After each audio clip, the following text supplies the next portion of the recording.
কোরআনের আইন চলে চুরি কভু হবে না, চুরি কভু হবে না।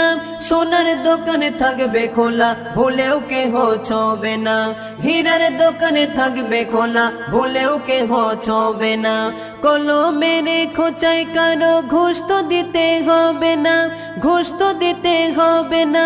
দেশের টাকা নেতা পুলিশ লুটে খেতে পারবে না, দেশের টাকা নেতা পুলিশ লুটে খেতে পারবে না। গভীর রাতে মা বোনেরা হবে যখন রওয়ানা, হবে যখন রওয়ানা। মনের ভুলেও দুষ্কৃতীরা চোখ তুলে তাকাবে না, মনের ভুলেও দুষ্কৃতীরা চোখ তুলে তাকাবে না। বাংলাদেশে তখন কোনো বৃদ্ধাশ্রম থাকবে না, বৃদ্ধাশ্রম থাকবে না। মা বাবাকে করলে জুলুম কারাগারে ঠিকানা।